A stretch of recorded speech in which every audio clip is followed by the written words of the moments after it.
G'day and welcome to the Off-Chain Podcast. Don here with you. Our guest today is Iulia, VP of Marketing for Agoric, CEO of Wise Muse, and author of Trustless, Strategy Lessons from the Web3 Era. Iulia has 15 plus years of experience in international marketing, including critical roles at PayPal and Google, as well as deep digital marketing and go-to-market strategy expertise. We're really excited to talk to her about orchestration, long-lived smart contracts, and how Agoric is trying to solve the chain abstraction challenge to unlock universal liquidity. Let's dive in.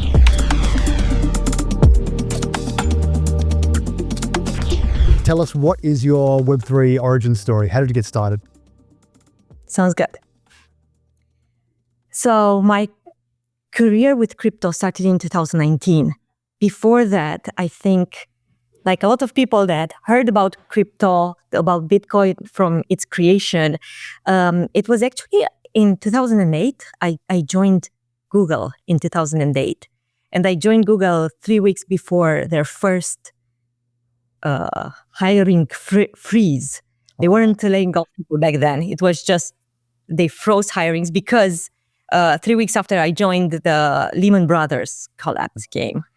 And I think that it was like a few months after or a year after that, on the intranetwork, I was sent from the intranetwork the Satoshi Nakamoto paper. And obviously being non-technologist, I read it and it actually made sense for a non-technologist to leave aside all the encryption story in there. And I lived it through the moment that I was in back then. I was in Ireland between 2008 2011, double deep recession, one of the most impacted countries by the economic crisis, financial and then economic crisis in there. And at some point, I remember I was the only person that had a job in my big residency of, 6, 7 apartments. And it was a tough time. I think the official numbers were like 15% of the labor force is unemployed, but it was actually much worse than that because you had like 35% of the population under 30 didn't have a job. These were highly qualified people, usually working in the financial sector, massive immigration towards Australia and the US. And at that same moment, you had the anti-Wall Street movement coming up. Mm-hmm. And so this is how I interpreted Bitcoin and the Satoshi Nakamoto paper. I said to myself, this is going to be big because this is a cultural movement, much more than an economic one. This is going to be a cultural revolution that comes with people upset with what's happening. And so years passed. I was in Europe, moved to France.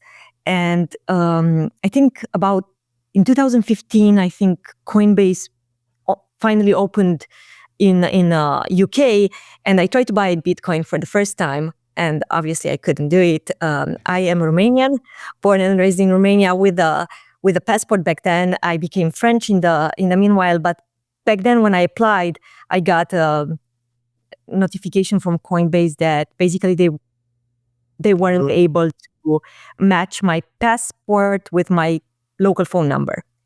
So a big accessibility issue. And then I tried on Kraken, and Kraken had this very amusing message back then saying that outright that they've banned by nationality from buying crypto. At that point, actually, I remember in 2020, when I started working on crypto with the PayPal team, I was telling them that the Romanians were the second largest owners of crypto by number of people, by penetration rates. Yeah, right. But you couldn't buy it from the big exchanges. No, I couldn't. No, I only bought it, I don't know, 2-3 years after. I don't remember where I started Gate or something. But there was a big accessibility issue. When I started working on crypto, so I was in Paris, and my last role at PayPal, I was at PayPal Europe. I was head of the consumer segment, and so I had a go-to-market role where I was looking at the trends and needs and problems on the market, and seeing where do consumers and competitors will be, and want us to be and to present solutions for in the next 3, 5, 7 years down the road. Mm-hmm. And that's where crypto popped up on my top 3 requests. And that wasn't the case in the US. I was the head of consumer segment for the Western European markets. I was covering 27 European Union countries. And my responsibility was to basically lay out the commercial growth path for the next years by also basically negotiating with the US headquarters on what products will be coming to my region. And so I literally had to start advocating for crypto. Right. 2 years after I moved to the US, I was part of the go-to-market strategy team working on the PayPal super app. Back then it was called the new wallet. And I saw finally crypto on the product roadmap. As soon as I saw it, I had this initial preview by being in the go-to-market team. And so I volunteered, and it was an easy volunteering to do because actually in the US, people weren't at all excited as I was about crypto. Right. And on the contrary, in my marketing and in my strategy team, the majority of the executives were quite intentionally offset by crypto, being very careful about how to associate the PayPal brand with this space that was still in 2019 very much associated with the ransomware and with the rug pulls and so on. So, yeah. Scams. And so big problem for PayPal, the most trusted fintech brand, not to be associated with it. So in my first role, I actually have to be a double marketer, a double advocate. I had to create a marketing plan and then become the marketer voice for PayPal on the market to bring PayPal to bring crypto with PayPal to the people, but also inside the company, I had to advocate a lot for why would PayPal present crypto? And that was a very good question, actually, from the beginning, because I'm rereading Satoshi Nakamoto's paper with that in mind. In the very introduction where he proposes this peer-to-peer system that disintermediates third parties that take their cut. For me, it was a big question in there. Was this written by somebody who was in PayPal? How do they know it so well? It was literally written against intermediaries like PayPal. Yeah. And so I think that it's very interesting that now what had happened, especially in 2021, speaking about, the Web 2 adoption, and I think that 2022 and 2023 kind of like going through the winter market, it was the partnerships with Web 2 that were considered to be the most interesting to have the most capable to bring back the trust to the market. Instead of being the bad guys, Web 2 have finally proven to be the natural partners for Web 3 to go to mainstream. So pretty interesting story. I was part of the PayPal team that launched crypto, the first wallet services to buy, hold crypto with PayPal.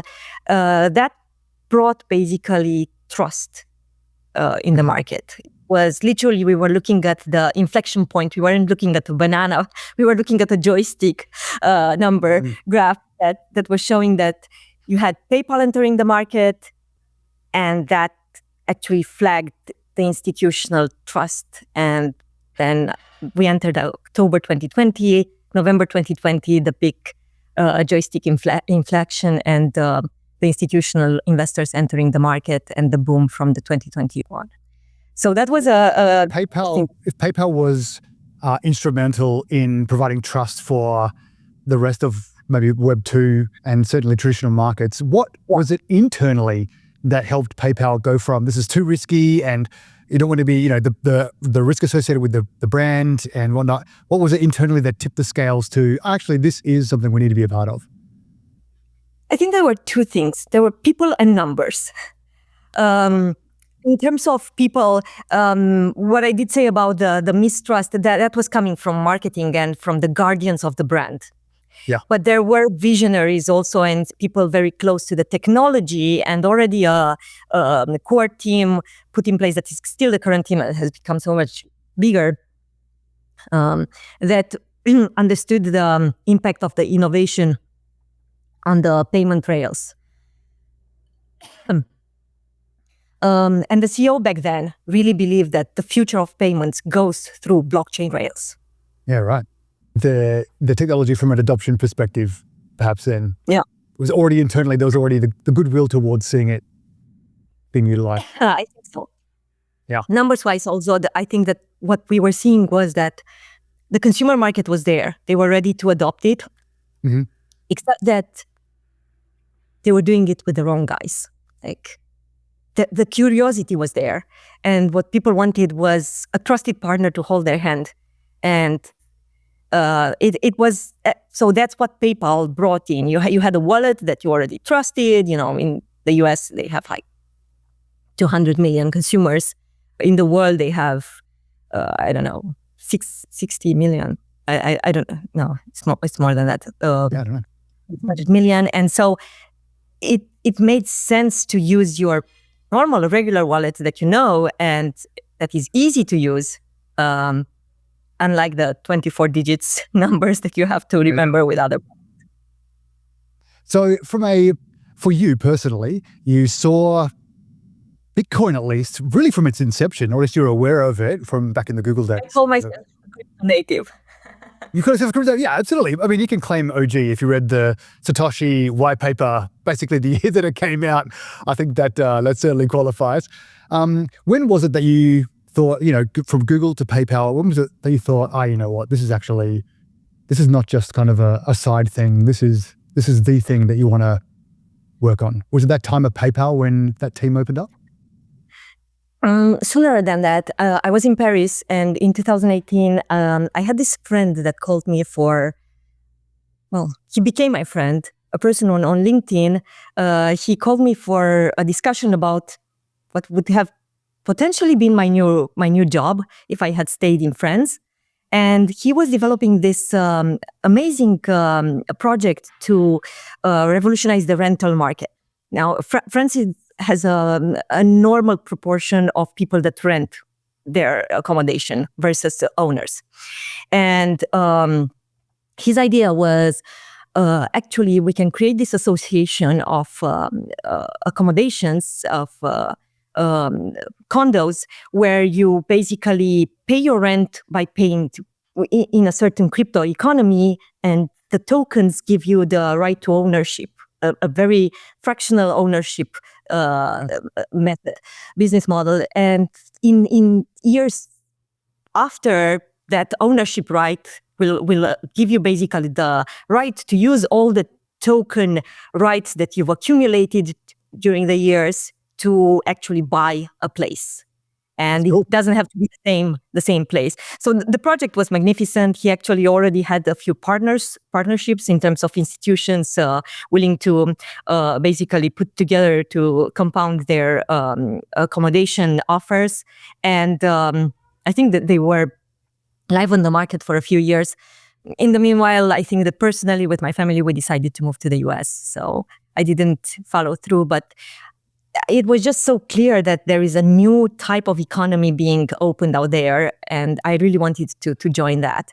I think at PayPal, I was in the crypto space in 2020, 2021, and crypto has like great economists, and they saw the crypto winter coming quite soon. And so there was the plugging off the marketing engine.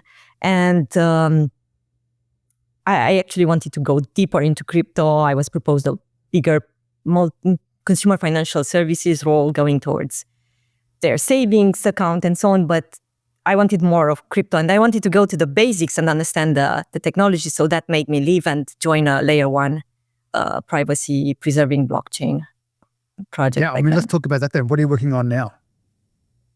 So now I am working on, I joined Agoric Systems 6 months ago, and they are actually on a mission to build the true Web3 economy. They are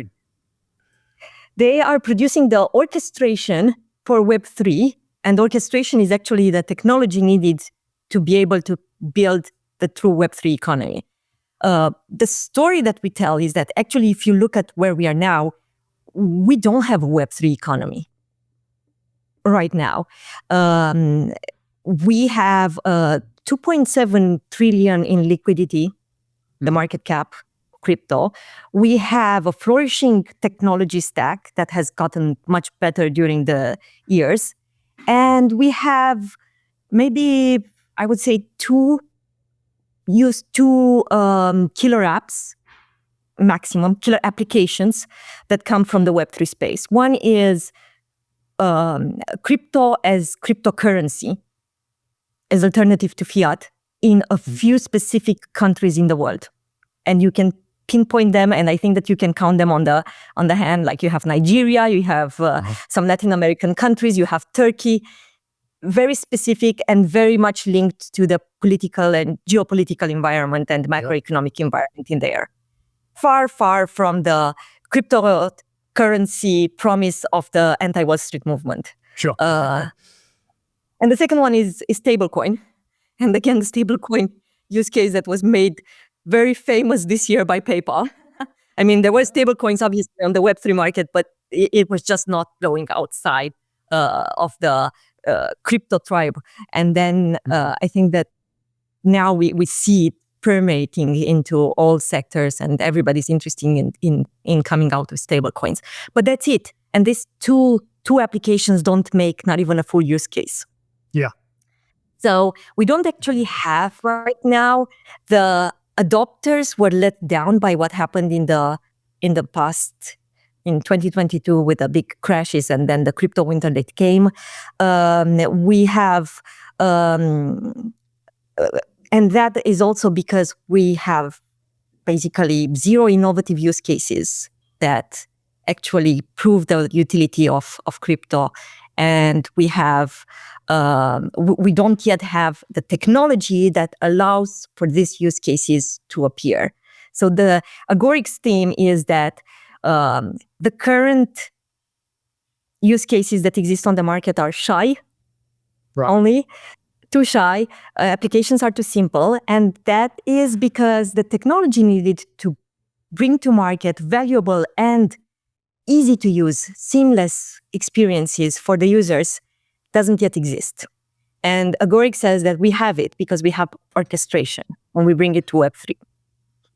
Right. So how is that different from like another L1 or L2 saying, hey, now we are open for business, or now people can build on us, and the Web3 that we've been waiting for is finally going to be here. What is it? What is orchestration specifically? Mm-hmm.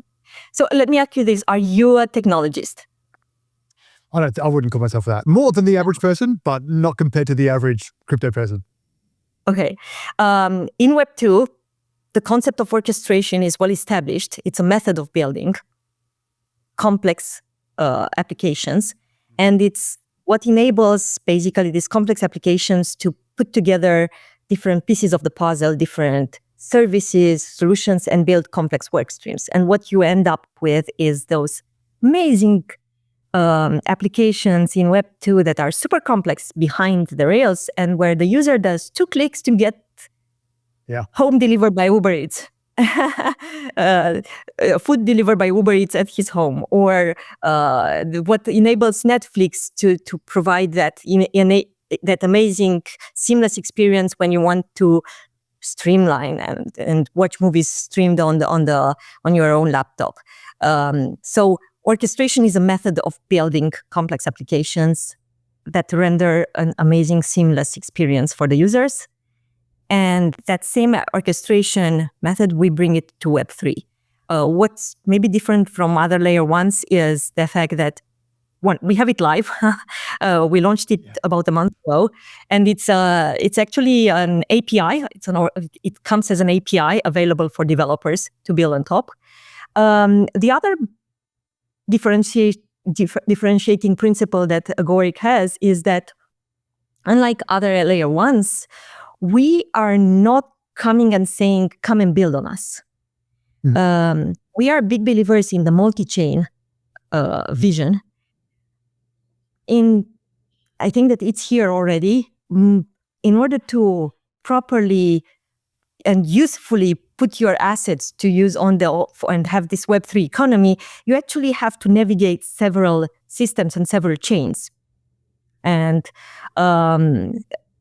it's no blasphemy to say that actually 5 years from now, we won't have one single chain, Ethereum or Solana, win the game, right? We'll live in a multi-chain world.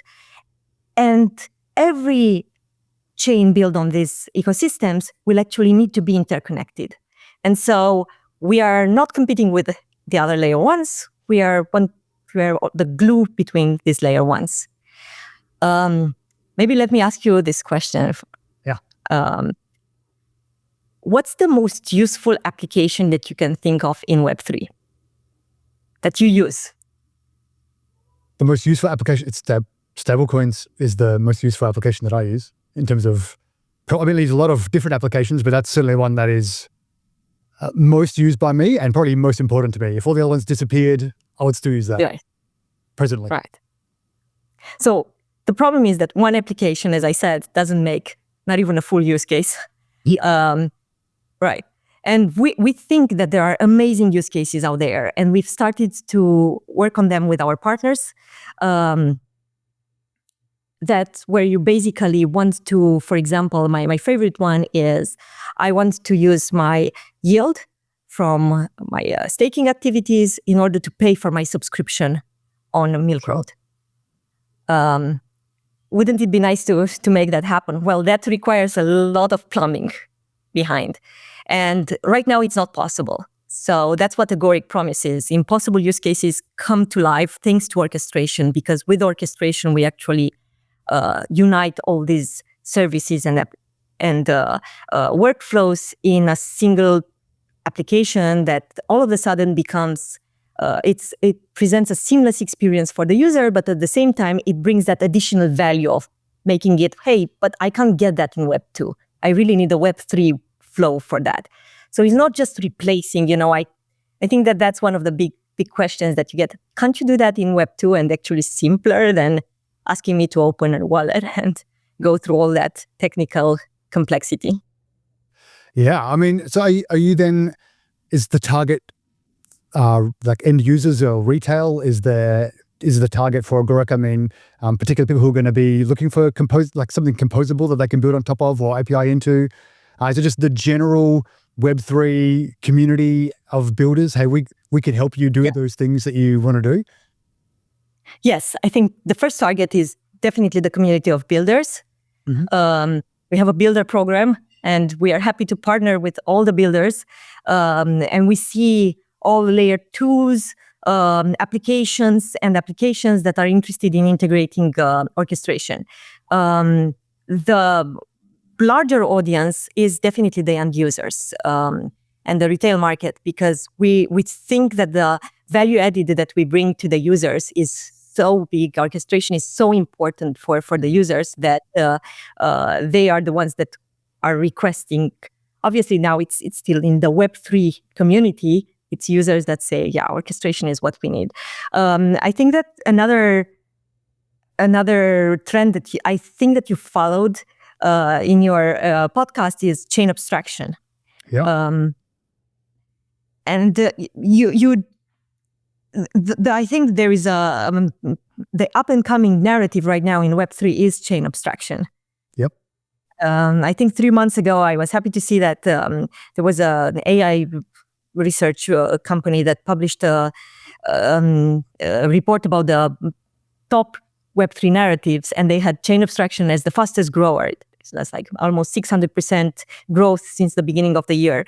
And that came because I think it cannot come from a community of developers only. It's because actually the market has agreed that it's time to actually make applications and Web3 accessible to the users and create seamless experiences with this acknowledgement that Web3 is multi-chain, and so you need these cross-chain connections to be done very smoothly, very seamlessly for the user.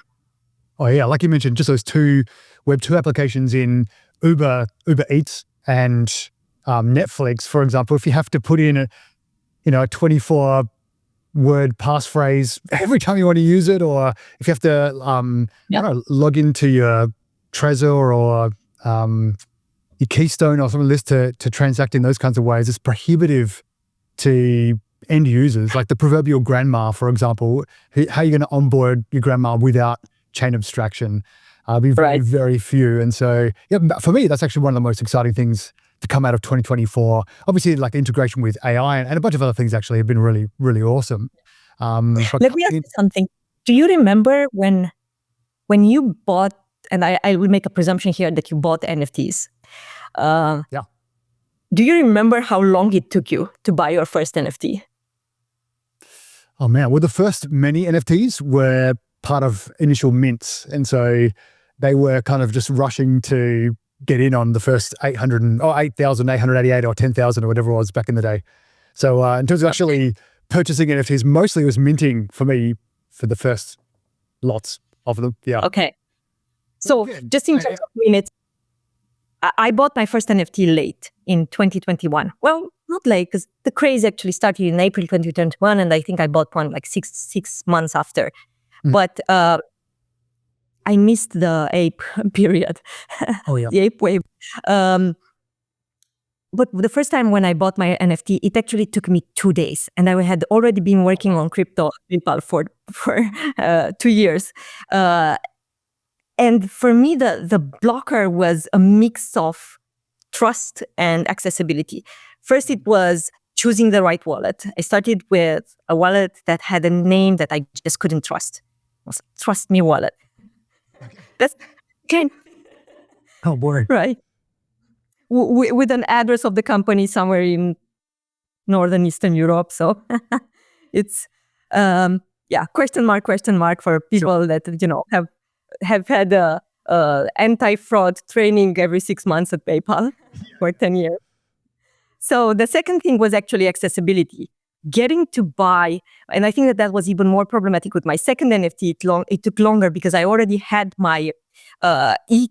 I had it in my Coinbase wallet.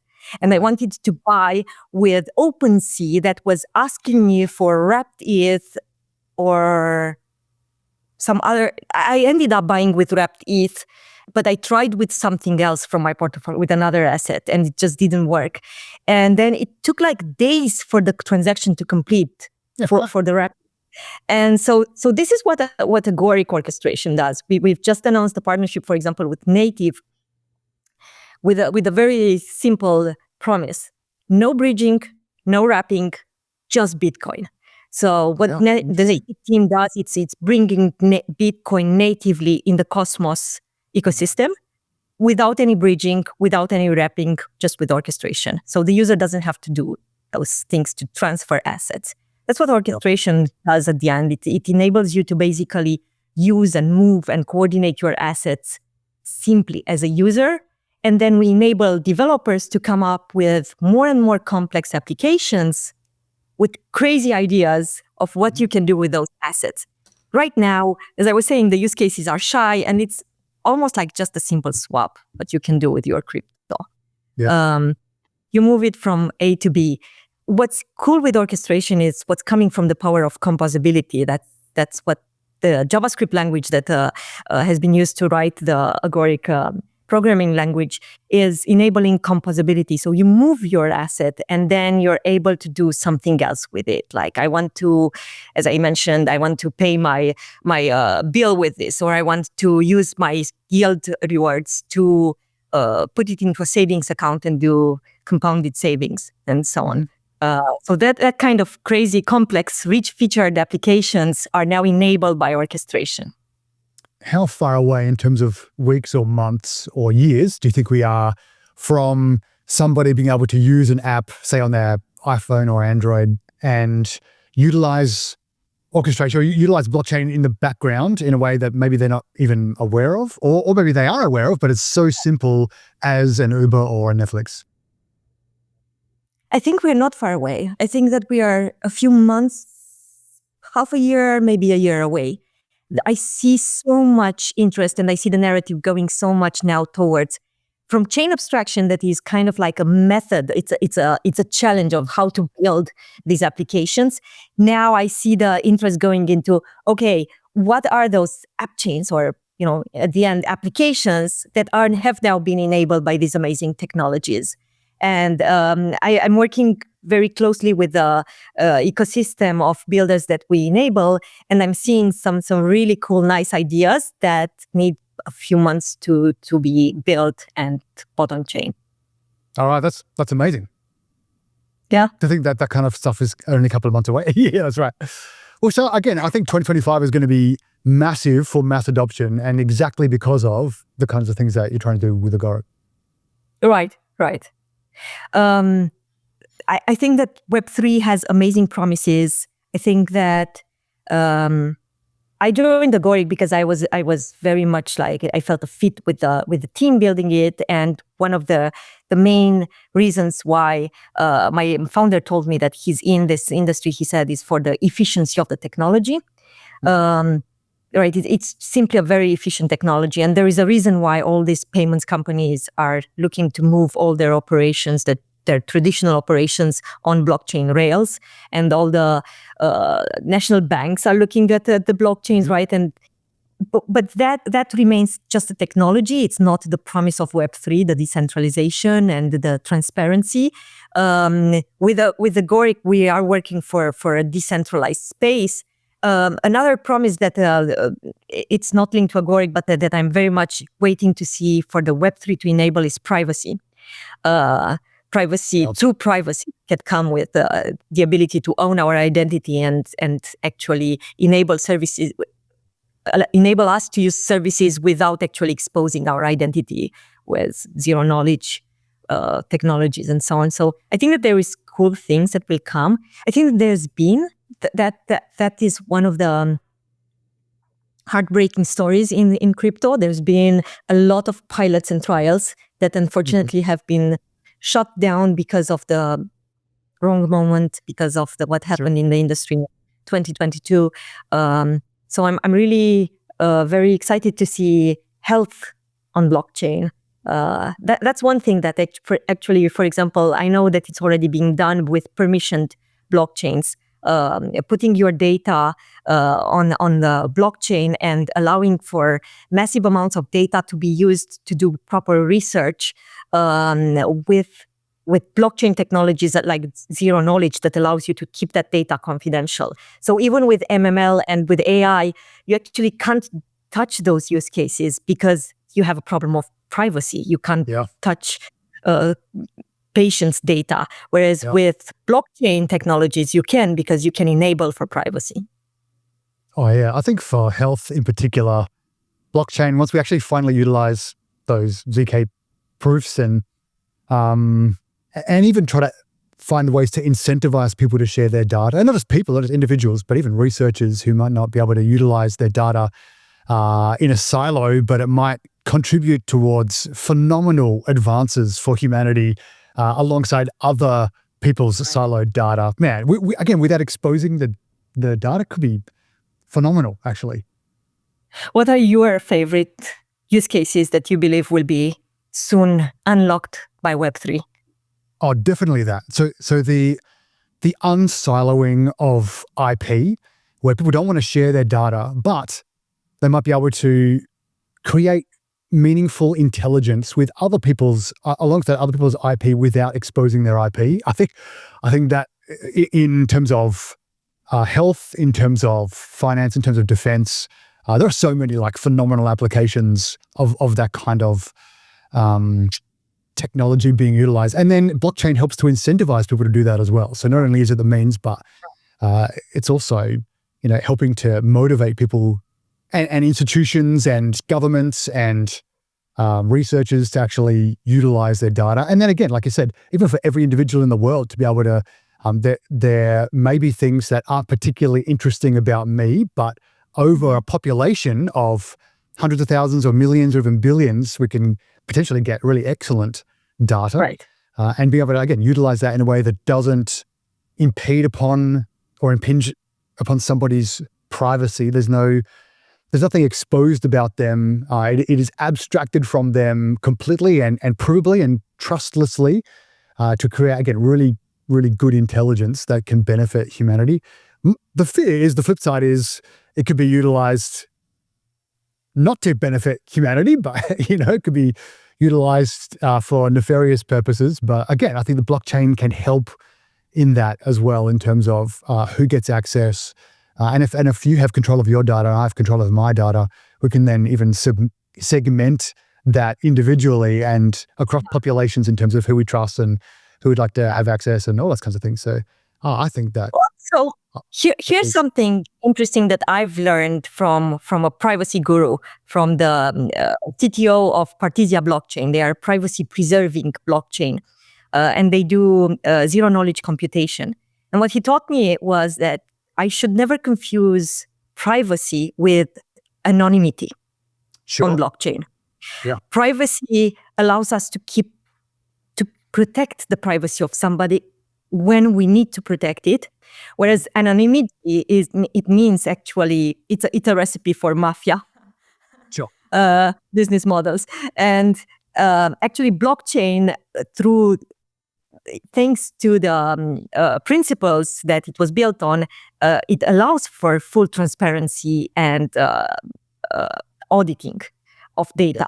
That's where you can actually track the right. And I do see the blockchain being used more and more by the forces and other governmental agencies, probably used to find bad guys. And I don't think that that's anything problematic with it, right? On the contrary, I think it will allow us to be more secure. Same with transactions, right? Follow the money, and you'll find them. It's much more easier to do on the block. Weirdly, we left that path to become our backdoor to fraud and other bad deeds. But this is something that we can and we should control. Yeah. You mentioned incentives, and you made me think of another use case that is very cool, and that Agoric has to actually help develop with orchestration. So there is this idea, this application that allows you to actually create a secondary market of liquidity for your NFTs. So imagine you are gym tickets, or you have a VIP membership issued via an NFT, and then if you have this secondary liquidity market for NFTs, you're able to actually lend it to somebody else, and you gain from just getting the rent out of the lending. Yeah, that's cool. That's cool. Yeah, and huge applications there as well. Even back to your friend who had that, you rent and then contributing towards, potential purchasing. If that's wrapped up in an NFT, that could be optioned or lent out. Right. Or that's really cool. That's something that I'm looking forward. I'm looking forward for a revival of the NFTs, and I think that they are amazing technologies and instruments that will benefit humanity. And they've gotten such a bad reputation for being associated, with the monkey economy. And so, I feel that way about crypto generally. Is that there's so much untapped potential because people view it from the outside as memes and scams. If you were, so you're a go-to-market expert. If you were the go-to-market director for all of Web3, so not just what you're working on now, but everything, how would you tackle a go-to-market strategy from where we're at now? Okay. I have a very simple framework in my mind. I start with what we need to be successful. It's called my TVA framework. Trust, value, access. Mm-hmm. And I think that we tackle them in the reversed order. Starting with access, I think that this is what we do with chain abstraction solutions. Giving people a much more easy way to get into the Web3 economy, on-ramp, off-ramp use cases, simple access, like I said, buy an NFT in 2 seconds. And I think that we are there now, right? We have those wallets allow us to click and tap and get what we want. And that's what chain abstraction enables. Then there is value. I think that we need these valuable applications. We need to move away from simple use cases, simple applications, and properly add value. And I think that these two things, this is what orchestration does. So it goes beyond chain abstraction. It adds the value. It's seamless experience plus added value applications with rich feature applications. And so we have to bring more of these valuable use cases to the users. And the third thing is trust. And that's something that I cannot do as a CMO at a company. Trust it's a very full term, and it's a long-term also, long-term concept and long-term win. It's not something that can be done through any marketing trickery. It's not something that can be claimed either. It's something to be gained, and it's resilience. It's appearing and delivering again and again, especially when you have to, as an industry, we have to make up for something, for some past back. Yeah. So that we come with, actually, I think that in our industry, we do want to be a bit more pragmatic and get out also of a bit of the tribal or cultist mindset.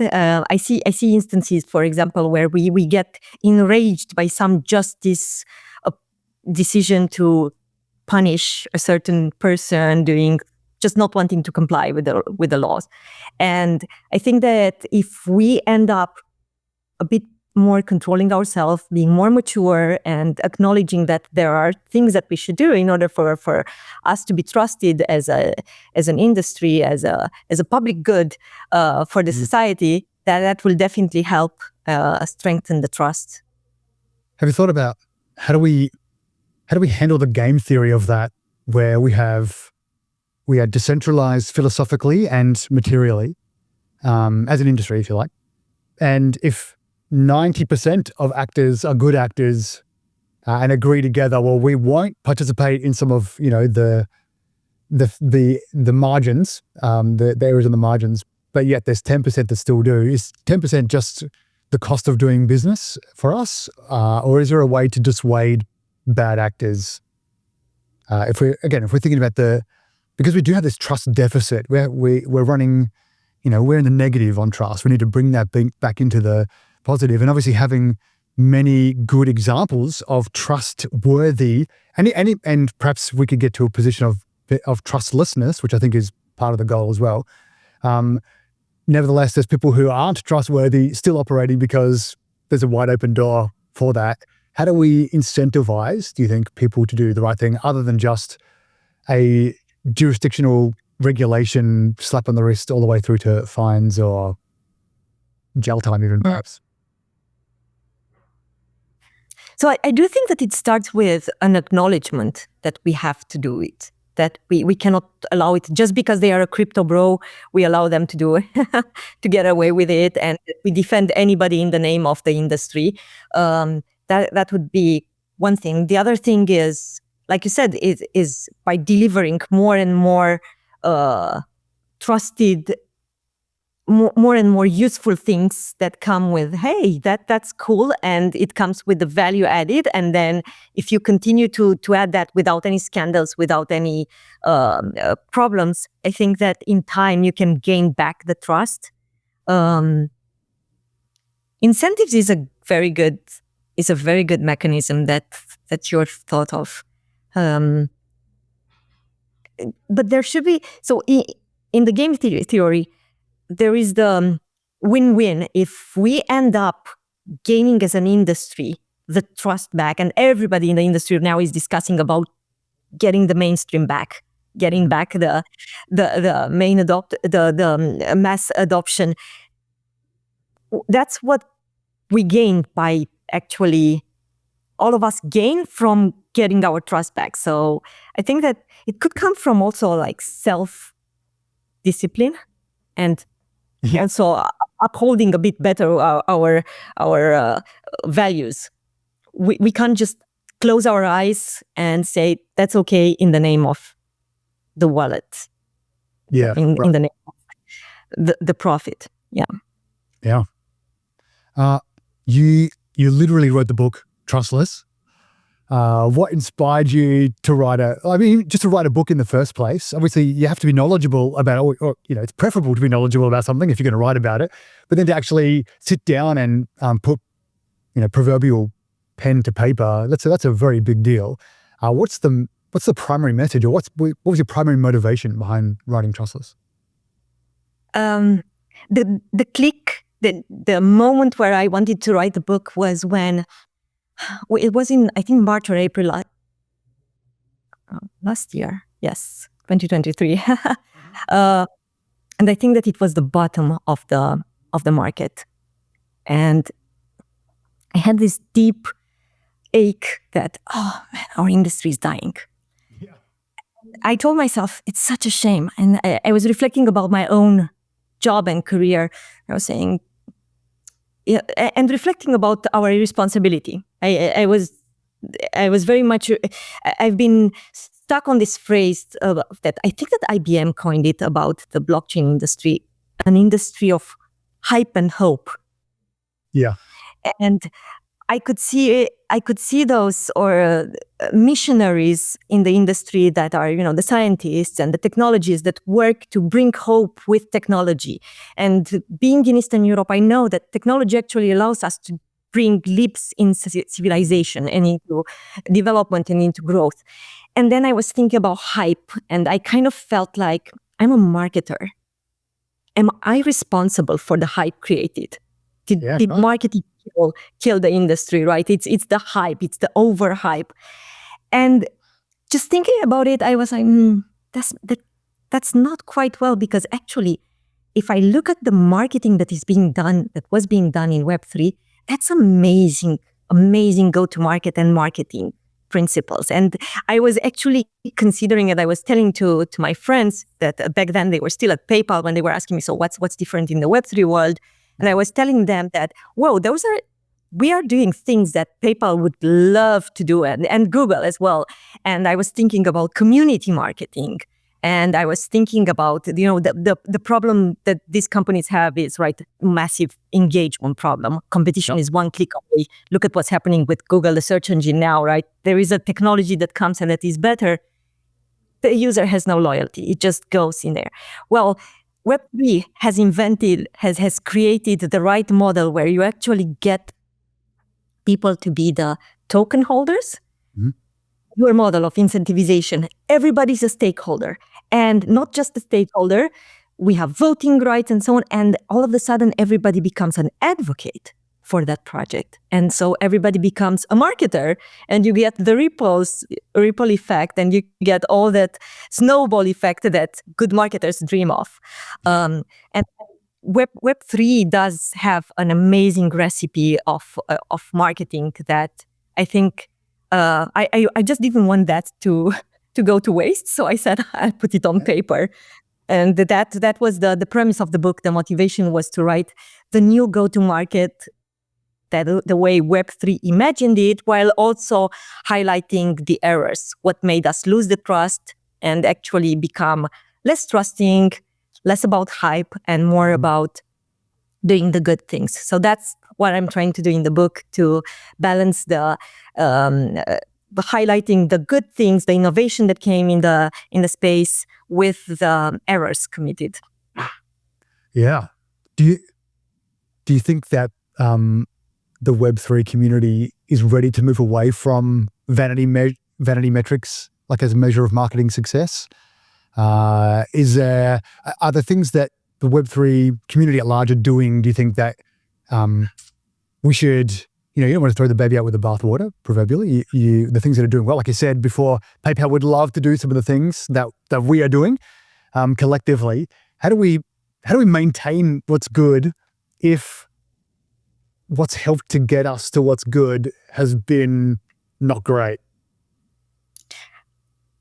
That's a great question. Before we talk about vanity metrics, do you want to explain to the viewers what vanity metrics are in Web3 marketing? Please, yeah, go ahead. I was inviting you to do it. If not, but you're the pro. So for me, when I think vanity metrics, I'm thinking things like number of followers on Twitter, I'm thinking things like the size of your Telegram community, TVL, perhaps, if you've got, might be one or two whales who dump in $5 million, and then you can say, hey, we've got 10 million TVL. Those kinds of things. What celebrity is backing your project, etc. Right. And it is, in general, metrics that can be easily gamified, gamed, and tricked, and that exactly created the wrong expectations. I don't know if we are able to move, if we are willing to move away. I think that there's been a moment where the industry tried to move away from X, or was invited to move away from X, and they didn't accept.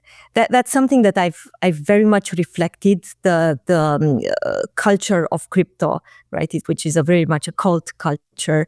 I think that naturally we're getting out of it as we're getting bigger and more people permeate this industry, but it's going to be very slow. I think that one big change where we'll see vanity metrics being put aside is actually top down at the level of VCs and investors. Right. They've got burned a lot, and they were very wrong in the last cycle. Starting with FTX, right? The adorable player for on everybody's lips and supported by so many VCs. And I think that's something that I was writing in my book, that it was as easy as sometimes presenting a paper, the famous white papers, or even decks. You would get money on decks only.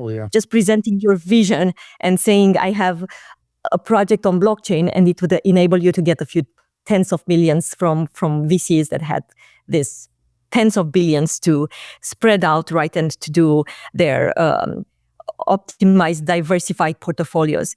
And I think that now they know how to look more in depth at activity metrics and at metrics that matter much more than just TVL. Like you said, it can be so easily gamed. Or I'm less optimistic about Twitter.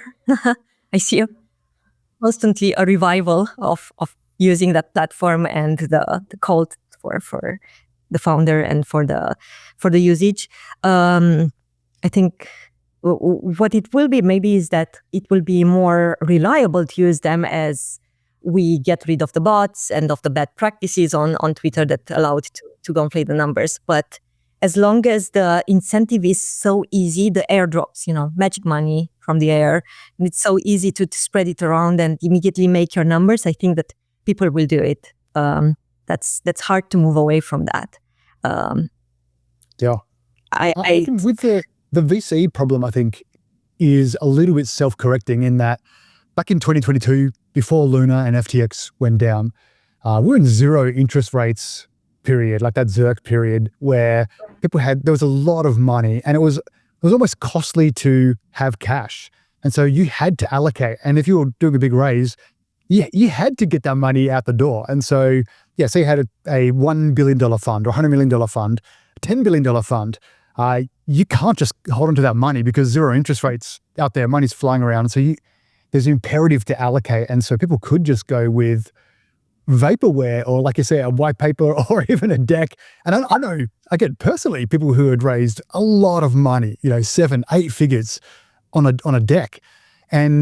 But these days, we're not in the same period of time. We don't have zero interest rates. Money's not, I know VCs who went from doing 200 investments in 2022 to 8 in 2023 and 0 in 2024, for example.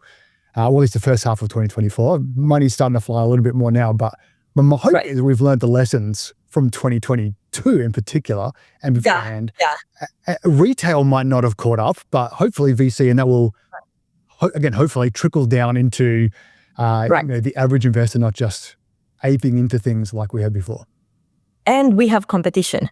Blockchain is not the media darling anymore that everybody wants to write about. There is another technology that took the spotlight, and AI, and another one will come soon. And so definitely I'm hoping that the change will come top down from the investors, and that by being much more attentive to what projects they invest in.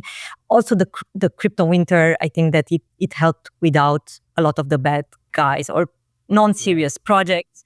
And so yeah, AI. yeah. So remaining optimistic in here and hoping that it's going for the better.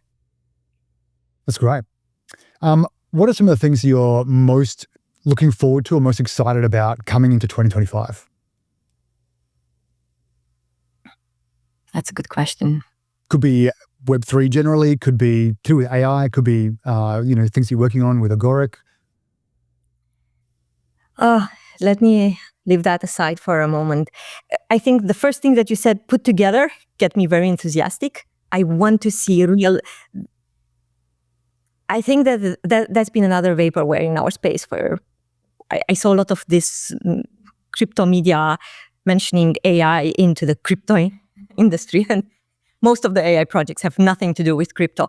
I'm actually very excited to see that happening, to see the proliferation of AI agents. I'd like to see the first transaction on chain. AI agents will have to, at some point, transact between one another. And when I'll see the first transaction done, I know that will be with crypto. It cannot be otherwise. And that will be exciting for our industry. I think for Agoric, we have big plans. For Agoric, we have a huge pipeline of applications that I want to see up and running, and those applications that change our lives, the use cases, the impossible use cases made possible. I'd like to see that. I'd like to see. I'm starting to see my friends starting to ask me about, hey, how Bitcoin is up again. Yeah. What's your advice? And obviously, I don't give investment advice, but yes, it's a cool sector to be in. And so I'm very excited about the redeeming of our image and seeing it up again. I'm hoping for good news from the world. Otherwise, I'm hoping for progress. Yeah. Hopefully. Most people are. Is the hope? Yes. Iulia, do you have any particularly contrarian views, specifically around Web3 perhaps, but not necessarily limited to that, where everybody thinks we're headed one direction, but you think actually we're going this way, or everyone thinks we should be pursuing something and you think actually the opposite is true? Do you have any particularly, are you swimming upstream or against the current in any particular areas? I think I am, unfortunately. I'm seeing a big trend, and today I had, I think it was a Gen Z working in the headhunting industry that was telling me how excited he is about a trend that I'm a contrarian of. And it's very important when it comes from a Gen Z because, it shows the trend. I spend a lot of time with the kids and with the teenagers and Gen Zs in order to know what the trends are. And he said that the newest trend, the biggest one, will be meme coins. And I stopped and I said, first of all, I don't think it's a new one. In my opinion, it's been there already. It's been a trend for quite a few months, a year. I think that the Solana comeback was built based on that. And I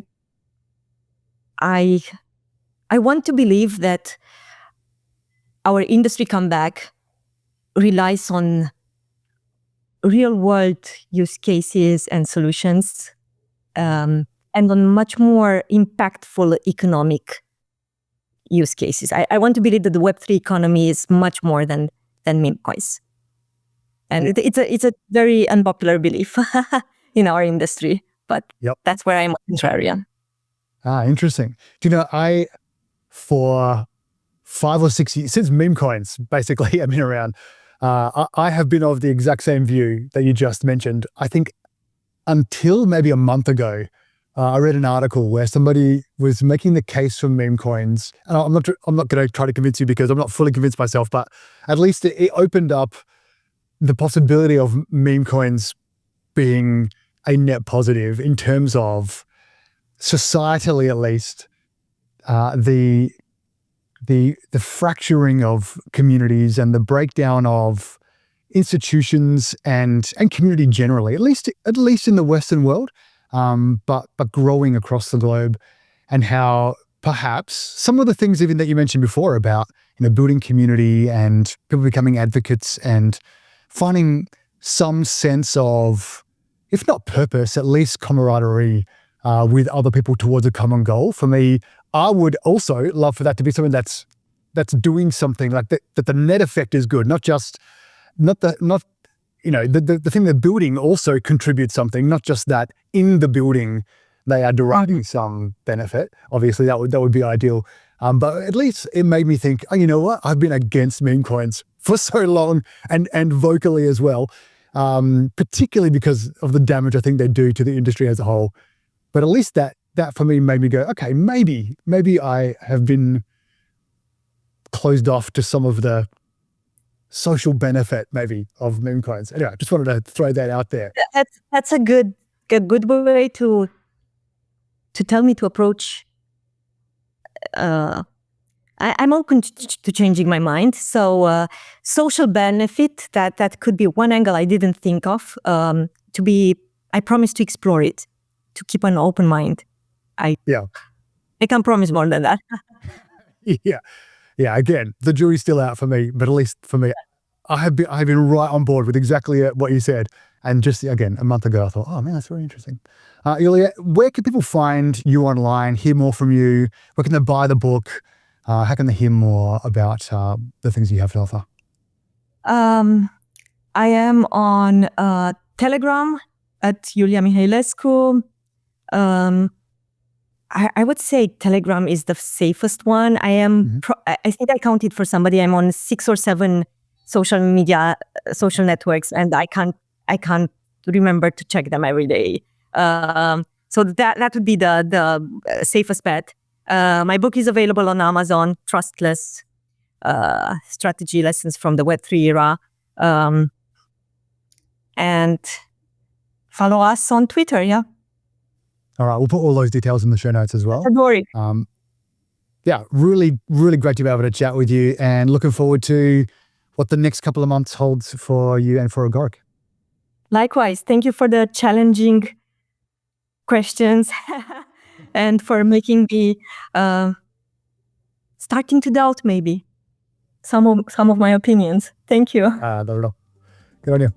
Thank you for joining us today. We hope you enjoyed this episode of Off-Chain. We love bringing you great guests like Iulia, and hope we've inspired you to learn more about Web3, about technology, about the future, and how you might be involved in building it. As always, like, subscribe, or better yet, share this episode with a friend. Help us spread the word, and join us again next week for another great episode of Off-Chain. With me, Don. Till then, take care.